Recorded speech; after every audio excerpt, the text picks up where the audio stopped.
Hello, xin chào các bạn đã quay trở lại với review 5 phút.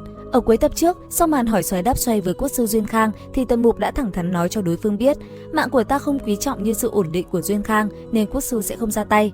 Nghe vậy, quốc sư mỉm cười, ông khen Tần Mục có trí tuệ nhưng vẫn lên tiếng cảnh báo hắn về sự tự tin quá mức. Sau một hồi trao đổi, quốc sư Duyên Khang nghiêm túc hỏi tại sao Thiên Thánh giáo không tạo phản. Ở phía đối diện, Tần Mục thản nhiên đáp lý tưởng tương đồng, không cần tạo phản. Hắn thừa nhận đang noi theo quốc sư cải cách Thiên Thánh giáo bằng việc thành lập học đường. Hơn nữa, Xuyên Khang quốc hiện tại chính là một Thiên Thánh giáo quy mô lớn nên Thiên Thánh giáo không cần tự phản. Nghe đến đây, quốc sư nghi vấn hỏi, vậy thì khi nào các ngươi sẽ phản? Tần Mục nghiêm nghị tuyên bố, đến khi quốc sư phản bội lý tưởng của Thiên Thánh giáo, không tiếp tục chấp hành đạo của thánh nhân, đến lúc Xuyên Khang quốc cũng không còn là Thiên Thánh giáo ta rất phản. Đến nước này, quốc sư Duyên Khang rốt cuộc phải thán phục khen Tần Mục thật là can đảm và tiết lộ suy nghĩ thật của mình. Ông vốn muốn khống chế Tần Mục nhưng giờ đã bỏ ý định. Người có lý tưởng như hắn rất nguy hiểm và khó thuyết phục. May mắn là lý tưởng của Thiên Thánh giáo không xung đột với Duyên Khang quốc.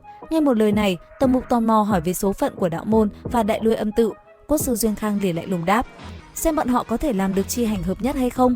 Nếu bọn họ có thể quán triệt lý tưởng của bọn họ, làm được chi hành hợp nhất, ta sẽ dùng hết tất cả lực lượng và thủ đoạn diệt trừ bọn họ.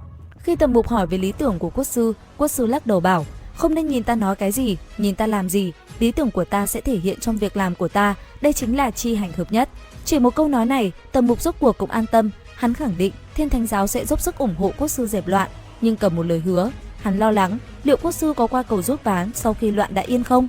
Quốc sư Duyên Khang quay lại, đáp một tràng khiến Tần Mục sững người.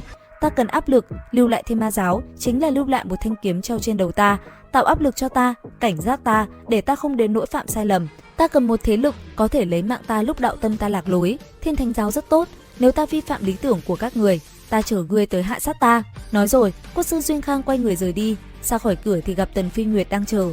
Ông quay đầu nhìn về phía Thái học viện và lên tiếng nói bóng gió. Người thừa kế mà Đại Tế Ti lựa chọn rất tốt, là một hạt giống chính xác, chỉ là quá giống ta.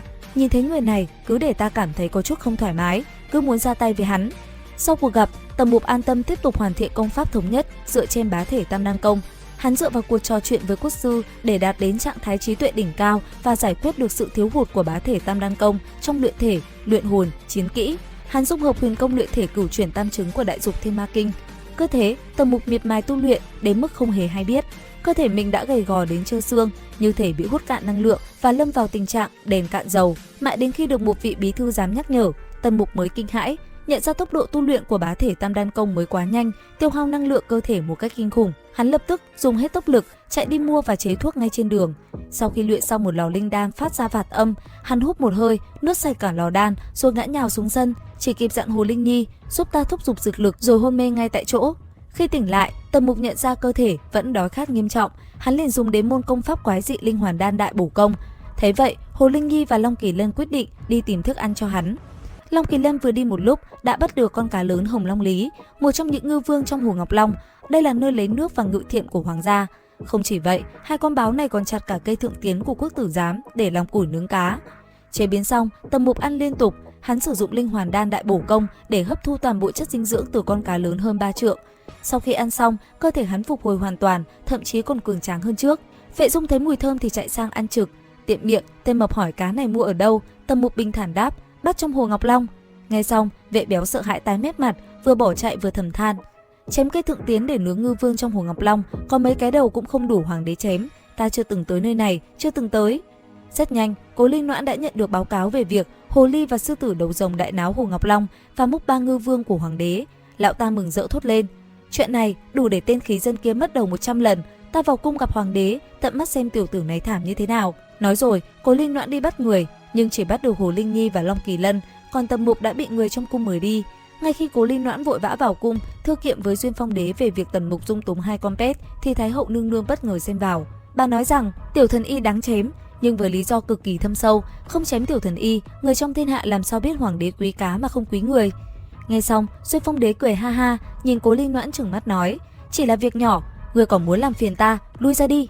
Không chỉ vậy, ông còn trách Cố Linh Noãn dám đánh nhau với Bá Sơn Tế Ti, làm mất mặt hoàng đế. Sau khi Cố Linh Noãn rời đi, Duyên Phong đế giữ Tần Mục lại và nói, tiến sĩ thái học của trẫm, giáo chủ của ma giáo, vứt bỏ dân của Đại Khư, đệ tử của Ngọc Diện Độc Vương, thân phận của Tần Ái Khanh có chút nhiều đấy.